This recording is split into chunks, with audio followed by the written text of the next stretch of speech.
Hi, welcome back to my channel. Anthony Sarsono, your guidance to become rich in the property ways. Nah, teman-teman, hari ini sebuah kesempatan yang luar biasa banget karena hari ini aku pengen sharing tentang seorang mentorku di properti.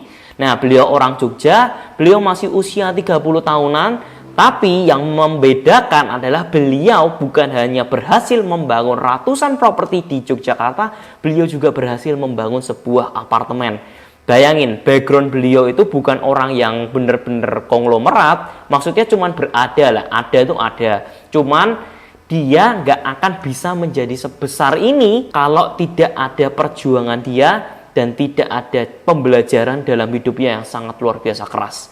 Nah, hari ini kesempatan khusus banget karena aku bakal buka 100% gimana caranya beliau itu bisa sampai sebesar ini dan bisa langsung sold out dalam hanya 1 tahun, 2 tahun itu sold out semuanya. Yang paling luar biasanya lagi karena dia mau cerita sejarah hidupnya. Nah, makanya aku ceritain, aku kumpulin cerita-ceritanya dia dan aku bagiin ke kalian secara gratis. Karena seperti yang kalian tahu, ada banyak properti developer yang sukses tapi jarang banget yang mau membuka ceritanya. Nah, kali ini kesempatan khusus banget aku mau ceritain ke kalian gimana sih track record dia dari awal sampai akhirnya bisa membangun apartemen yang sangat-sangat sukses.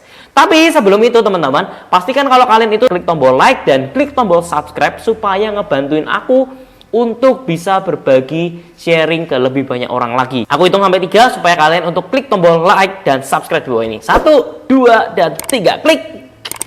Nah, oke. Jadi teman-teman, beliau ini lahir di keluarga yang berkecukupan. Nah, awalnya beliau itu pengen masuk di dunia properti. Jadi dari kecil emang beliau pengen banget untuk masuk di dunia properti. Makanya di usia 20 tahunan beliau memutuskan untuk akhirnya kerja dengan orang. Nah, waktu itu dia memulai dengan kontraktor. Waktu itu masih ikut orang ya, ikut orang di kontraktor juga. Dia maksudnya kayak mandor-mandornya gitu. Setelah itu ikut beberapa tahun dan akhirnya dia menjadi kontraktor. Nah, waktu menjadi kontraktor dia banyak belajar nih cara membangun, cara biaya untuk membangun sebuah ruko, membangun sebuah rumah. Dia belajar banyak dari situ. Nah, akhirnya dia tahu nih, oh oke, aku bangun tuh habis gini. Oh, developer kalau ini beli tanah segini, dapat untungnya segini, gede. Dari situ, beliau sudah punya mimpi. Oke, aku bakal bikin ruko. Nah, tapi namanya kerja sama orang, dia dalam waktu 4-5 tahun dia bekerja, kekumpul 350 juta. Nah, beliau tahu potensi ruko itu sangat-sangat besar pada waktu itu. Jadi kalau ibaratnya dulu itu ruko itu adalah primadona dari seluruh bisnis. Ya, kalau bisnis properti itu paling primadona ruko. Kenapa? Karena setiap orang untuk mau berbisnis harus beli ruko. Dan harga ruko itu akan sangat abu-abu. Karena apa? Kalau misalkan kalian itu beli rumah ya, itu kan kalian pasti ngeliat, oh harga rumah tuh segini, bangunannya segini, oke cicilanku berarti setiap bulan tuh segini. Nah, tapi kalau ruko tuh enggak. Kita tahu harga beli ruko itu kan pasti, ruko kan pasti belinya di tengah jalan besar. Nah, kalau di jalan besar, otomatis kalau kita mau beli lahan yang kecil itu sangat sedikit. Makanya ada namanya developer yang membeli lahan yang besar, habis itu dipetak-petakan menjadi kecil-kecil.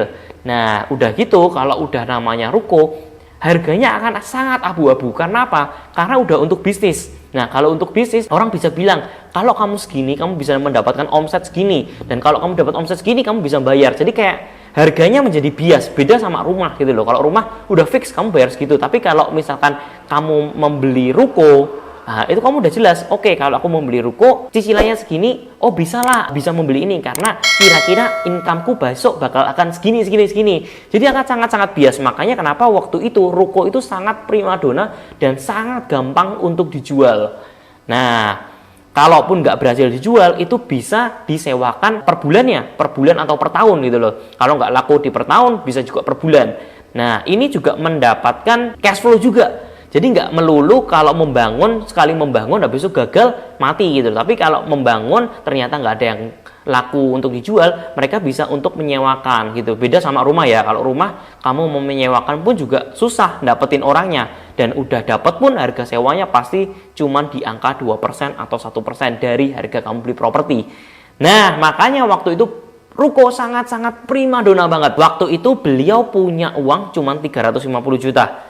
Nah, beliau nggak ada track record main di properti, beliau baru pertama kali menjadi developer, tapi beliau cuma tahu kalau main di ruko akan sangat untung besar. untungnya bisa hampir 2,5 kali lipat. Nah, kira-kira teman-teman ya, kalau modal beliau 350 juta, beliau pengen mengambil sebuah lahan dengan tanah harganya 3,8 miliar, kira-kira beliau ini gimana cara membelinya? Nah, kalian coba pikir ya.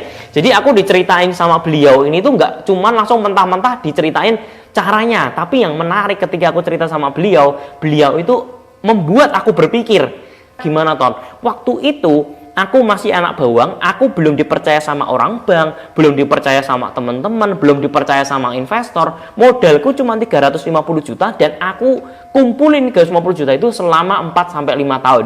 Gimana caranya aku bisa berhasil membeli tanah dengan harga 3,8 miliar dan berhasil membangun ruko di sana dan laku 100%. Nah, gimana caranya?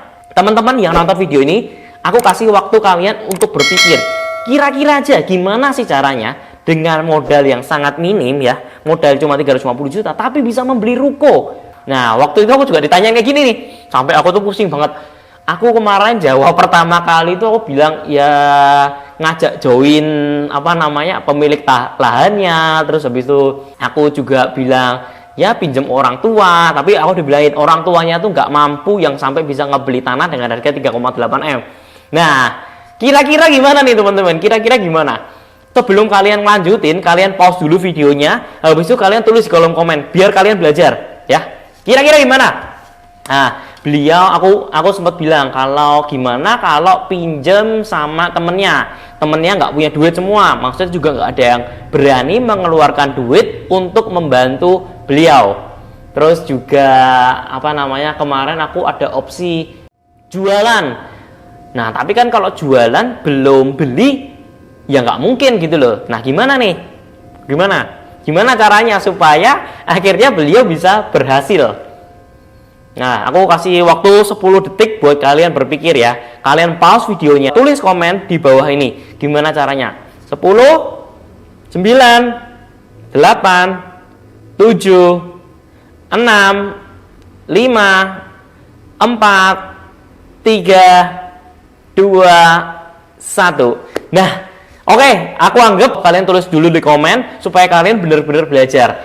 Nah, caranya beliau ini melakukan sesuatu hal yang mind blowing banget. Jadi waktu itu dia datang ke pemilik lahannya, dia ngobrol, Pak, saya pengen membeli lahan Bapak, tapi saya punya keterbatasan dana. Saya punya bisnis ini yang which is waktu itu dia sebenarnya nggak punya bisnis itu. Nah, tapi dia bilang, saya akan melunasi 3,8 miliar Bapak dengan lama 1 tahun. Bisa dibayangin ya, kalau misalkan kalian itu membeli, kalian itu bukan cuma bisa nego harganya loh, ternyata kalian bisa nego juga dari cara kalian pembayaran ke orang tersebut. Kalau beliau mau, gimana cara kalian meyakinkan supaya beliau mau? Itu bisa kok dicicil selama 1 tahun. Aku pun pernah itu mencicil selama 6 bulan. Nah, waktu itu juga pernah. Jadi gimana caranya aku mensiasati sebuah kosan? Waktu itu kan aku biasanya KPR. Tapi gimana caranya aku menghindari bunga cicilan dari bank itu selama beberapa bulan. Nah, waktu itu aku DP dulu ke owner pemilik lahannya, tapi aku paling DP cuma 100, 150. Nah, aku bilang aku akan membayar sisanya kurang lebih 4-5 bulan. Nah, dengan 4-5 bulan, apa yang bisa aku dapetin? Di 4-5 bulan itu aku bisa ngurusin desain sampai rumahnya itu jadi desain kos-kosan. Setelah itu aku bisa renov kecil-kecilan. Ownernya itu memperbolehkan aku untuk menghancurkan rumahnya dan direnovasi. Keuntungannya apa? Keuntungannya jelas, aku tidak kena biaya cicilan dari bank selama beberapa bulan, 3-4 bulan. Which is itu sangat lumayan loh. Bayangin kalau 1 bulan itu aku bayar cicilan 12 juta, 4 bulan aja itu 48 juta. Nah, jadi itu hal-hal yang sebenarnya bisa dihemat dengan cara kita menegosiasikan dengan ownernya. Nah, sama seperti beliau ini, beliau cuma punya uang 350 juta. Beliau bilang, Pak, saya mau beli tanah Bapak, tapi saya DP dulu 350 juta, sisa 3 miliarnya, 3,5 miliarnya akan saya bayar setelah 1 tahun. Nah, atau mungkin bisa dicicil selama mungkin per 6 bulan, itu juga bisa. Itu akan menghilangkan resiko di mana ownernya itu akan menjual ke orang lain. Nah, di masa 1 tahun itu beliau harus berhasil menjual rukonya Nah, ini yang hebat. Jadi beliau ini belum punya tanahnya tersebut, dia baru mendp 350 juta. Kalau misalkan amit-amitnya ternyata dia nggak berhasil menjual, uang 350 juta itu yang hasil dia kerja selama 4-5 tahun, akhirnya duitnya hangus untuk ownernya. Nah, teman-teman, ini yang perlu dipelajarin ya. Aku nggak ngajarin kalian untuk senekat dia, karena ini menurutku sangat-sangat nekat. Dan apa yang aku sharingin itu tuh bener-bener langsung dari beliau. Jadi kalau misalkan kalian itu nggak percaya, kalian merasa kayak alah properti itu nggak mungkin bisa kayak gitu, itu terserah kalian, monggo. Karena aku sendiri pun juga ngerasain di lapangan itu akan sangat banyak kemungkinan yang seperti ini. 350 juta beliau bayar, dia PPJB di notaris. Nah, setelah itu dia menjual desain, menjual gambar, dan menjualkan kepada teman-temannya. Nah, setelah itu dia menjual rukonya dengan harga, misalkan satu rukonya 3 miliar, dia punya 6 bidang petak. Nah, itu kan udah berapa sendiri gitu loh. Nah, tapi kan ada biaya bangunnya, segala macam gitu-gitu. Nah, jadi beliau ini sangat-sangat nekat.